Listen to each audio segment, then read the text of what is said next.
Thank you for tuning in to another edition of the Vulcan Report with yours truly, the Algo Capitalist. Today is Friday, April the 27th, 2018. Well, let's take a look at how the markets ended. For starters, the Dow futures did not regain momentum on today's close on the weekly chart. As a matter of fact, as you look on the daily chart, you can see that all the market did was trade inside of this zone here from this daily bar from April the 24th. Okay? You could argue that it's about a 61.8% retracement off the low point, and it's basically an inside week. You did not take out this range here. You're still trading in this range. All right, didn't close outside of it. And hitting right here on resistance around the 24,322 mark. So a lot of overhead resistance. Therefore, I believe that as we extend out to about 3 to 4 bars, the market begins to turn down as it's bumping its head upon the Kumo cloud, if it's lucky. If not, acceleration point to about here. So that will put the Dow into the 23,000 range within the next probably 3 to 5 bars. All right, so that's where we are right now. Going forward, I see bearishness, especially in the Dow. Taking a look at the NASDAQ 100. All right, the NASDAQ 100 got further into the Kumo cloud before retreating and closing underneath of it. Struggling with this resistance. All right, you got resistance here and here. So the NASDAQ also is starting to turn down. Let's take a look at how we look on the weekly chart. Whoops, went back too far. Okay, here's what it looks like on the weekly chart, okay? NASDAQ needed to close above 66.58 and about a half, and it did it. All right, so regained that momentum close, but not very strong. Yeah, well off those lows for the week, but again, it's kind of flat. You didn't really get an expressive close, like you did back in here. This one was just barely above it. And on the daily chart, it's showing, like I showed you, that resistance point.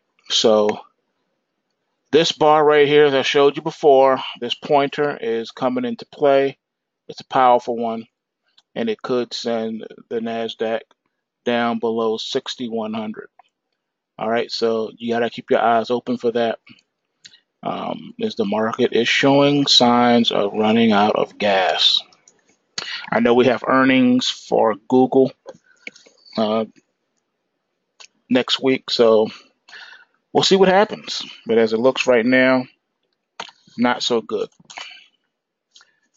All right, bonds managed to rally 2 points off the low.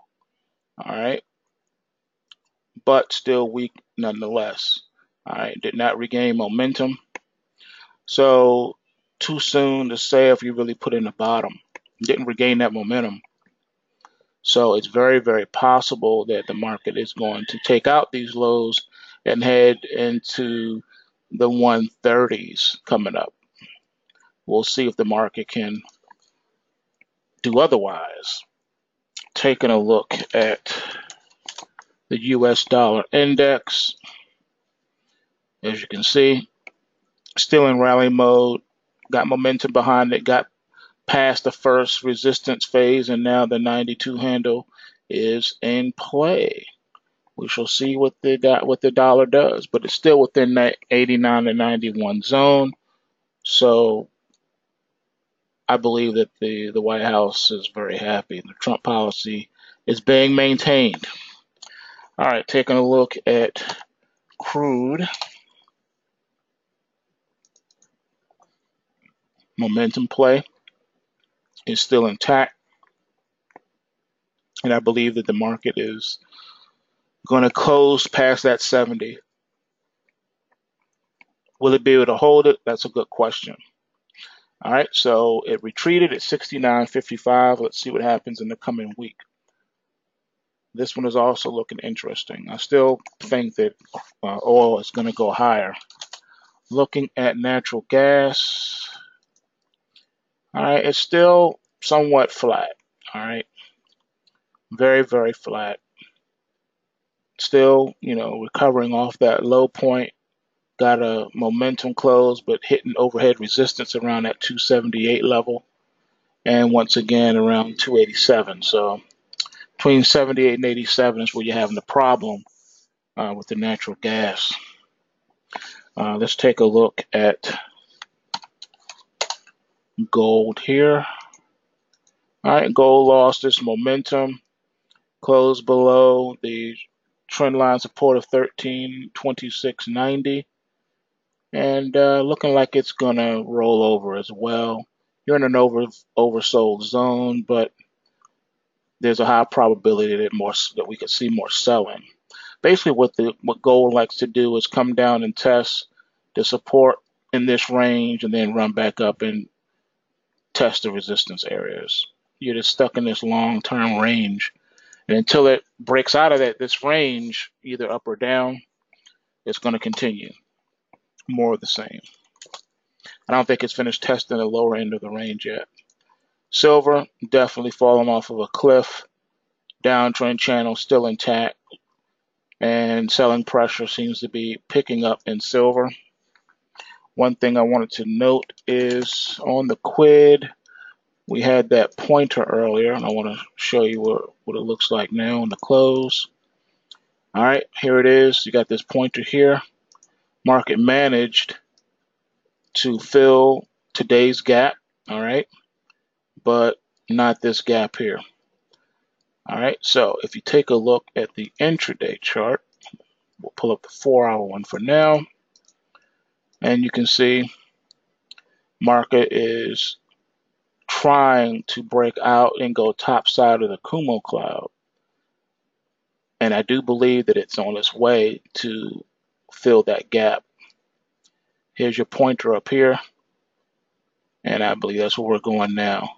You got a minor pointer here at resistance. Once that's cleared, this is where we're headed. So 1260 is in play for the coming week, especially if the Apple's earnings are not up to par. All right, let's take a look at Hack. All right, Hack has really fell off from that 37.13 high, and right now it's just deciding what it wants to do. It lost momentum, and it's just kind of flatlined right now, resting between the two resistance points. Not a lot going on there right now. All right, so all in all, it's been a very volatile week. A lot of congested and consolidated markets. We'll see what happens. I do believe that the initial thrusts, like for instance with the silver trying to go up, that little rally got sold quickly. And when the sell-off came in the NASDAQ, that got resolved quickly and was soon defended at those support areas. Question will be, can it hold? Can the bulls wrestle control back from the bears in these markets? That's where we stand right now. I'm gonna follow the momentum in either way, and right now the momentum seems to be showing that we have more downside to go. All right, so that's how the markets ended for the week, and we will see what is in store for the coming week.